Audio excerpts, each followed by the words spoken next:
टूटे हुए टॉयलेट और बोरिंग टीचर्स, बदकिस्मती से इंडियन स्कूलों की ये तल्ख हकीकत होती है।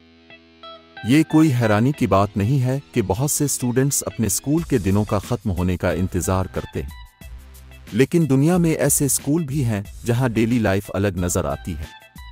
तो आज की वीडियो में हम आपको 8 क्रेजी स्कूल दिखाने जा रहे हैं जो असल में मौजूद हैं। ऐसे स्कूल भी हैं जहां काफ़ी सख्त रूल्स हैं, और ऐसे स्कूल भी हैं जिनमें जादू के मंत्रों की एक्सरसाइज करवाई जाती है। तो ये वीडियो काफ़ी एक्साइटेड होने वाली है, देखते रहें। Good to know. हमें कमेंट्स में बताएं कि आपको किस तरह का स्कूल पसंद है। नंबर 8, सोचें अब दुनिया भर का ट्रैवल करें, धरती पे खूबसूरत देशों को जानें और अपने बेस्ट फ्रेंड्स के साथ लग्जरी जहाज पर स्कूल भी जाएं। आपको लग रहा होगा कि ऐसा नहीं हो सकता। आप गलत हैं, क्योंकि ऐसा एक स्कूल प्रोग्राम असल में है। सेमेस्टर 8C 1963 में शुरू हुआ था, जिसे कोलोराडो स्टेट यूनिवर्सिटी चला रही है। हर साल दुनिया भर से 600 स्टूडेंट इस कोर्स के लिए आते हैं। जो लोग वाकई जहाज में आने वाले खुशकिस्मत होते हैं, वो केवल पूल के साथ लग्जरी जहाज और पार्टी से ज्यादा की उम्मीद कर सकते हैं। स्टूडेंट्स लगभग 100 दिनों में पूरी दुनिया की यात्रा करते हैं। वो अपने रास्ते पर Asia, Africa, Europe, south America और नॉर्थ अमेरिका के 13 देशों में ट्रैवल करते हैं। ट्रैवल करते समय स्टूडेंट्स को अलग अलग सब्जेक्ट और डिसिप्लिन सिखाए जाते हैं। हर पोर्ट पर पहुंचने पर स्पेशल गेस्ट लेक्चरर्स स्टूडेंट्स का इंतजार कर रहे होते हैं।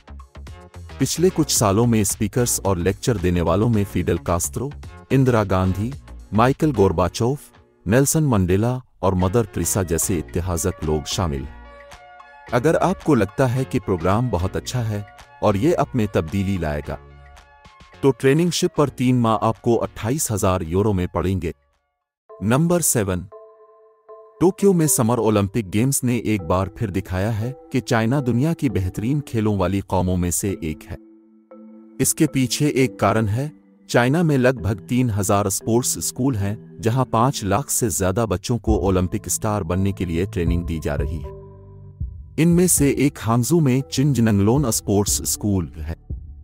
यहाँ 4 साल से कम उम्र के बच्चों को रोजाना 10 घंटे तक की सख्त कोचिंग दी जाती है और कोच उसके बारे में परेशान नहीं है।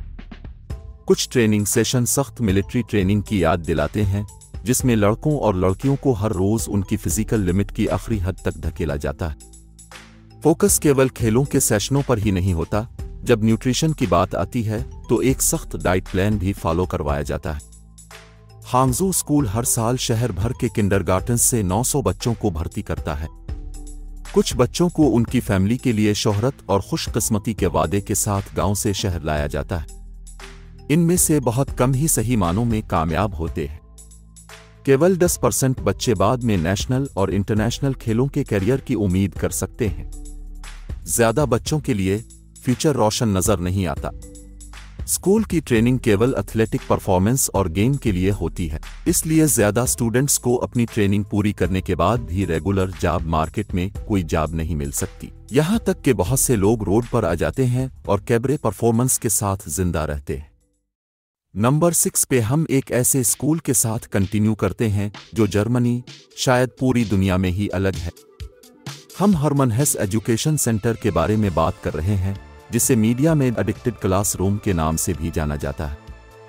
इसका कारण यह है कि फ्रैंकफर्ट के स्कूल में नशे के आदी लोगों को दूसरा चांस दिया जाता है।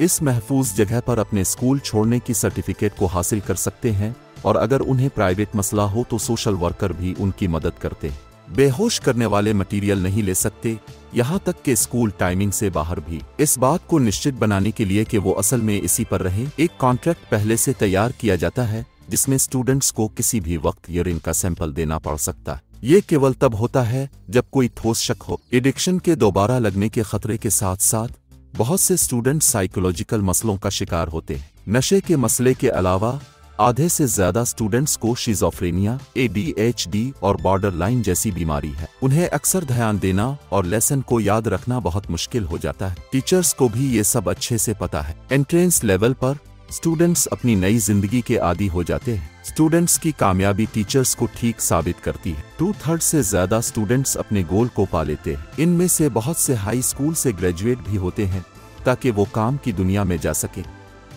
स्कूल के सर्टिफिकेट पर किसी और स्कूल का नाम लिखा जाता है। नंबर 5। अब आते हैं एक प्राइमरी स्कूल की तरफ, जो देखने में तो गैर मामूली नहीं है, लेकिन स्कूल की जर्नी जो छोटे बच्चों को हर रोज करनी पड़ती है वो काफी मुश्किल है। हम चाइनीज प्रोविंस सिचुआन के छोटे से गांव इतोलीर के नीचे प्राइमरी स्कूल के बारे में बात कर रहे हैं। इतोलीर 800 मीटर ऊंची चट्टान पर है और वो बाहर की दुनिया से कटा हुआ है।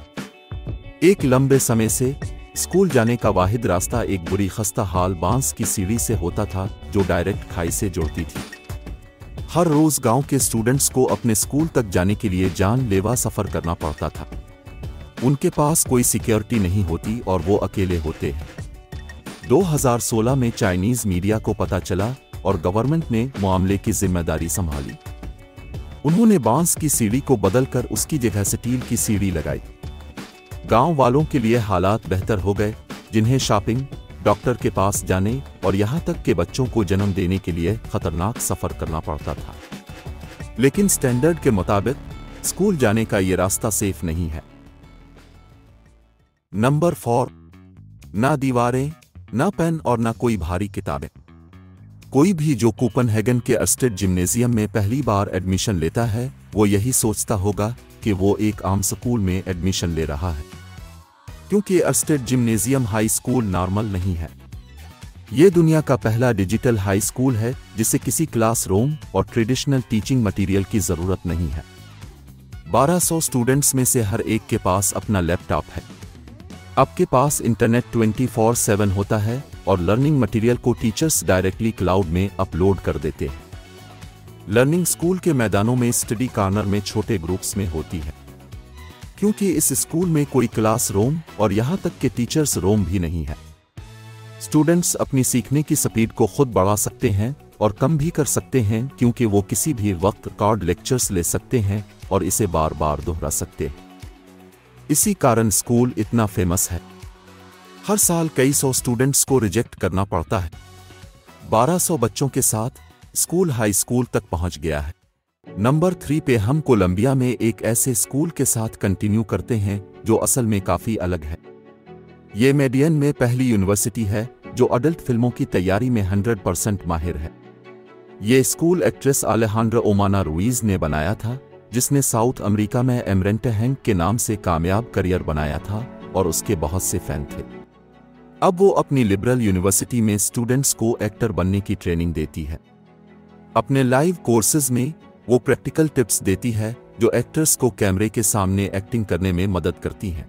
बिजनेस बहुत मुश्किल हो जाता है और उसकी बहुत सी डाउन साइड्स हैं जो आपको पर्दे के पीछे कामयाब होने में मदद करने के लिए कोर्सेज भी पेश करती हैं। एक लेसन में वो सिखाती है कि लड़कियां किस तरह बुरा सलूक करने वाले मर्दों से खुद को बचा सकती हैं और झूठे प्रोड्यूसर्स को कैसे पहचान सकती हैं। एक सेमिनार में वो ये भी बताती है कि अडल्ट एंटरटेनमेंट परफॉर्मर कैसे सबसे ज्यादा पैसा कमा सकते हैं। प्राइवेट यूनिवर्सिटी का ख्याल उसे इस वक्त आया जब उसे लोगों के मैसेजेस आते रहे जो अपनी जिंदगी में कुछ इंटरेस्टिंग करना चाहते थे। उन्होंने एमरेंटे हैंक से टिप्स मांगे। अपने करियर के शुरू में भी उन्हें बार बार सख्त दुश्मनी का सामना करना पड़ा। दोस्तों और फैमिली के बाकी लोगों ने फॉर्मर सहाफी से मुंह मोड़ लिया। वो उम्मीद करती है कि इसके कोर्सेज से इस प्रोफेशन को भी लोग ज्यादा जाने। नंबर 2, हमारे इस स्कूल के स्टूडेंट को भी एक्सेप्टेंस के लिए लड़ना पड़ता है जब हैरी पॉटर एंड कंपनी को फैन की तरफ से मनाया जाता है। यूएसए में विच स्कूल के मैजिक स्टूडेंट्स को बार बार अपने मजहबी क्रिटिक्स के साथ गर्मा गर्म बहस का सामना करना पड़ता है। मैजिक स्कूल शिकागो में 2001 में बनाया गया था विकाफेथ पर, एक मॉडर्न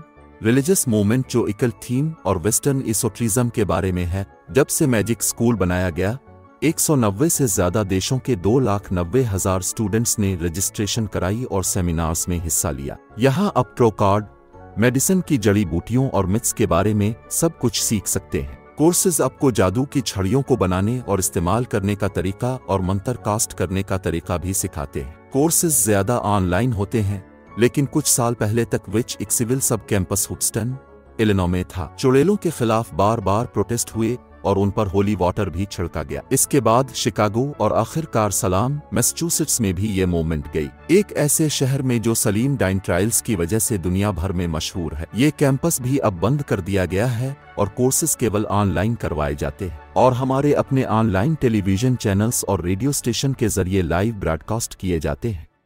नंबर 1, एक स्टडी के मुताबिक अमेरिका में सारे स्टूडेंट्स में से 30% स्टूडेंट्स जो गे और लेस्बियन सामने आए हैं, उनके क्लास फेलो की तरफ से धमकियां, बुलिंग और अटैक किया गया था। इस कारण 1985 में न्यूयॉर्क में एक स्कूल बनाया गया था। मैनहाटन के हार्वी मिल्क हाई स्कूल में होमोसेक्सुअल और ट्रांसजेंडर स्टूडेंट्स को पढ़ाया जाता है। इनमें से सभी स्टूडेंट्स को उनके पुराने स्कूलों में बुलिंग का निशाना बनाया गया था और उन्हें बदतरीन बदमाशी का सामना करना पड़ा था। इनमें से बहुत से स्टूडेंट्स को बाहर आने के बाद उनके अपने पेरेंट्स ने रिजेक्ट कर दिया था और 10% इस कारण नर्सिंग होम्स में रहते थे। हार्वी मिल्क हाई स्कूल में अब उन्हें अपनी जिंदगी में पहली बार एक महफूज जगह मिली थी जहां वो दूसरे स्टूडेंट्स के साथ बात कर सकते थे और अपने टीचर्स से भी हेल्प ले सकते थे। सेमिनार्स और वर्कशॉप्स में उनका कॉन्फिडेंस बढ़ाया गया। रोल परफॉर्म करने वाली गेम्स में उन्होंने सीखा कि नाजुक हालात में अपने इमोशंस को कैसे सही तरीके से बताना है।